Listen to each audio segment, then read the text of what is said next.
Japan has long prided itself on order, discipline, and transparency in public life. But beneath the surface, political funding scandals have cast a shadow over its democracy for decades. The recent political donation scandal is only the latest in a series of controversies that have rocked the nation, shaking public confidence in its leaders.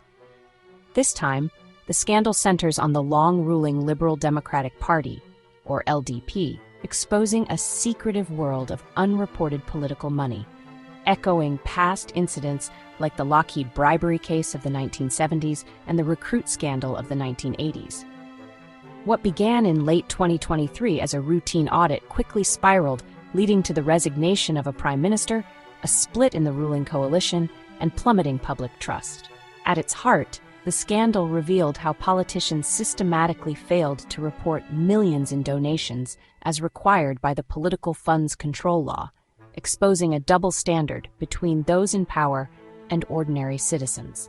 This isn't just about numbers, it's about the very integrity of Japanese democracy and whether the system truly serves its people or protects its elite. The fallout has forced a national reckoning over political funding and accountability, with echoes of past crises and renewed calls for reform.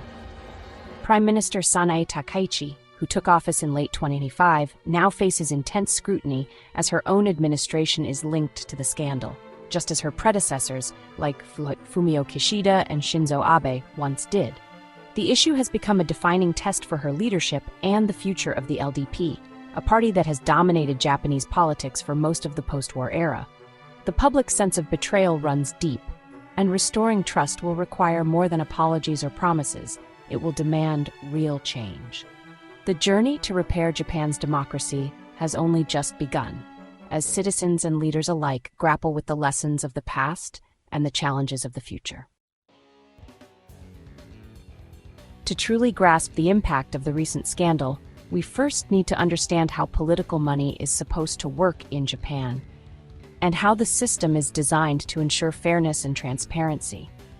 The cornerstone is the Political Funds Control Law, established to enforce transparency and prevent corruption, especially after infamous scandals like Lockheed and Recruit rocked the nation.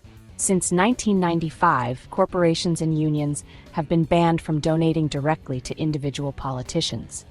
Instead, they can only contribute to political parties or their support organizations, and even then, strict limits apply to how much can be given.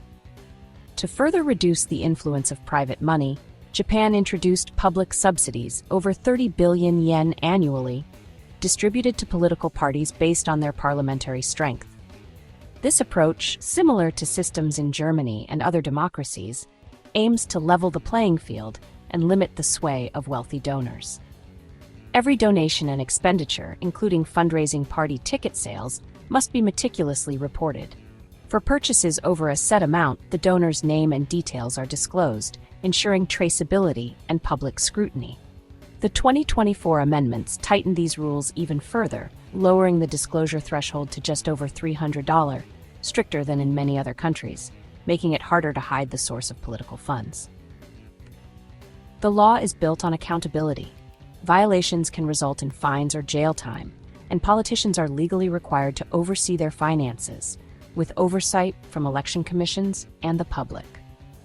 Yet, despite these safeguards, the recent scandal exposed a troubling gap between the law's intent and the reality of political money in Japan. The weaknesses in the system have now been laid bare, reminding us that even the strictest frameworks require constant vigilance and enforcement. The scandal erupted with explosive headlines across Japan, as major news outlets revealed the depth of the LDP's secretive fundraising practices. It came to light that LDP factions had been systematically hiding money through a kickback scheme, with some politicians caught on camera exchanging unreported cash. Lawmakers sold fundraising tickets, and any money above their quota was secretly returned to them, unreported and off the books. In one case, a single faction funneled over 100 million yen back to its members in just 2 years. Over 5 years, about 700 million yen, roughly $4.7 million, went unreported, creating secret slush funds for dozens of politicians, including several high-profile cabinet members.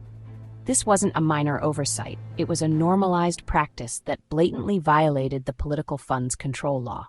Some officials admitted they had ignored the rules for years, believing it was just how things were done. The scheme exposed the opaque power of party factions, which operate in legal gray zones and handle vast sums with little oversight. Internal memos revealed detailed instructions on how to avoid detection. The scandal deepened when it was discovered that local chapters of top politicians, including the Prime Minister, had accepted illegal corporate donations. One chapter received over 10 million yen from a construction firm under investigation.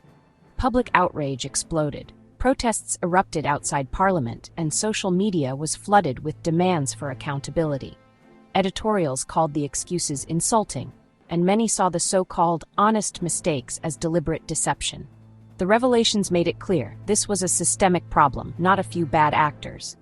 Over 80 lawmakers were implicated, and opposition parties demanded sweeping reforms. The public's trust in the system was shattered. Polls showed confidence in the government at a record low, and many citizens questioned whether real change was possible. As the scandal broke, politicians scrambled to contain the fallout. Statements flooded the airwaves. One minister declared, "I deeply regret any misunderstanding," while another insisted, "My staff handled all financial matters. I was unaware of any wrongdoing." Many blamed staff or claimed ignorance, but the public and media were unconvinced. Headlines read, "Passing the buck," and commentators questioned the sincerity of these apologies. Prime Minister Kishida apologized and stepped down, stating, "I take full responsibility, but I was not directly involved." His actions were seen as too little, too late, too late. His resignation underscored the political cost of the crisis. Sanae Takaichi, taking over as prime minister, promised reform but faced criticism for vague proposals and attempts to shift the conversation. She told reporters, "We will review procedures," but offered few specifics, prompting media skepticism. Despite the scale of wrongdoing, most politicians faced minimal legal consequences. Only a few received small fines. Some insisted the law was unclear, or "this is a technical error, not a crime." This leniency fueled public outrage, as ordinary citizens would face harsher penalties for similar offenses. The perception grew that the political elite were shielded from real accountability. Apologies and promises of reform rang hollow, with repeated phrases like "we will do better" and "this will not happen again" dominating the news cycle. The lack of serious consequences became a symbol of systemic injustice. The public demanded more than words. They wanted real change. The political donation scandal unleashed a profound crisis of public trust in Japan. Across the country, anger and disappointment erupted as citizens watched the news unfold, feeling betrayed by those in power. Public opinion polls captured the depth of this disillusionment. Approval ratings for the government and the LDP plummeted to historic lows, with some surveys showing trust in political leaders at its lowest point in decades. Experts noted that these numbers reflected not just frustration with the scandal itself, but a deeper sense of alienation from the political process. Protests broke out in Tokyo and other major cities, drawing thousands of citizens, demanding accountability and transparency. Demonstrators carried signs, marched near the National Diet Building, and called for sweeping reforms to restore integrity to the system. The media's relentless coverage kept the scandal in the public eye, exposing loopholes and informal norms that had allowed corruption to flourish for years. Editorials in major newspapers questioned whether Japan's political finance laws had become little more than empty words.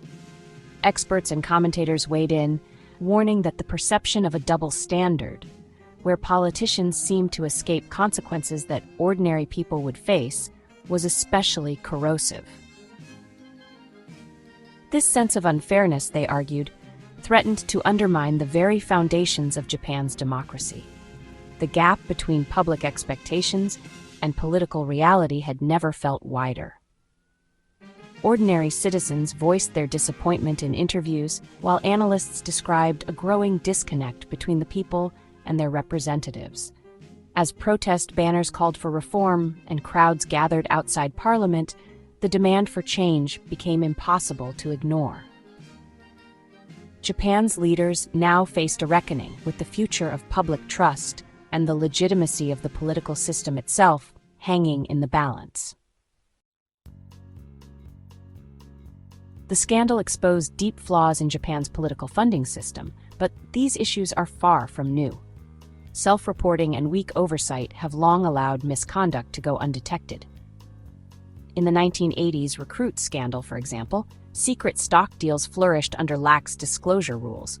Party factions operating in legal gray areas became hubs for unregulated money flows. These networks often shielded wrongdoing from public view, as seen in the 2009 DPJ funding scandal. Leadership races, exempt from strict election laws, allowed massive, opaque spending. Past reforms have repeatedly failed to close these gaps, enabling creative workarounds. These loopholes fostered a culture where secrecy and rule-bending became normalized. Politicians learned to exploit ambiguities, making accountability elusive. The kickback scheme thrived in this environment, blurring the line between legal and illegal. Even when scandals broke, prosecutions were rare and punishments light. Amending laws alone won't fix the problem. A cultural shift toward transparency is essential. Past reforms like the 1994 Political Funds Control Law were easily sidestepped. Without real oversight, even well-intentioned laws are ineffective. Watchdog agencies often lack power or independence, and whistleblowers face retaliation. The scandal revealed a shadow system operating beneath the surface, echoing patterns from past crises. True reform must address both legal and cultural weaknesses. Only by confronting the roots of secrecy and loopholes can Japan hope to prevent future scandals. The central question now: can trust in Japanese democracy be restored? Around the world, democracies have faced similar crises, and the path forward is never simple. Initial reforms have tightened disclosure and created new oversight bodies, but critics and experts alike say these measures are only a first step. Opposition parties and civil society groups are calling for stricter bans on corporate donations, real-time transparency in political funding, and independent watchdogs with real power. The LDP's resistance to deeper reform has fueled public suspicion, and international observers warn that half measures could erode Japan's global reputation for clean governance. For voters, the scandal exposed a system where accountability is optional for the powerful. Political scientists we spoke to say that restoring faith will require not just legal fixes, but a cultural shift toward transparency and civic engagement. If cynicism takes root, democratic participation could decline, a risk Japan cannot afford. Experts point to countries where bold reforms reversed similar trends, suggesting hope is possible. Rebuilding trust requires more than new laws. It demands visible, decisive action, a commitment to fairness, and ongoing dialogue between leaders and citizens. Political scientists emphasize the need for independent audits, whistleblower protections, and public reporting of all donations. Loopholes must be closed, faction finances made transparent, and oversight strengthened, drawing on best practices from democracies worldwide. Politicians must embrace both the letter and spirit of the law, and Japan can look to international models for inspiration. This crisis could be a turning point, or a missed opportunity. The world is watching to see if Japan will lead by example. The future of Japanese democracy hangs in the balance. With bold reforms and renewed civic spirit, trust can be rebuilt, not just for Japan, but as a model for democracies everywhere.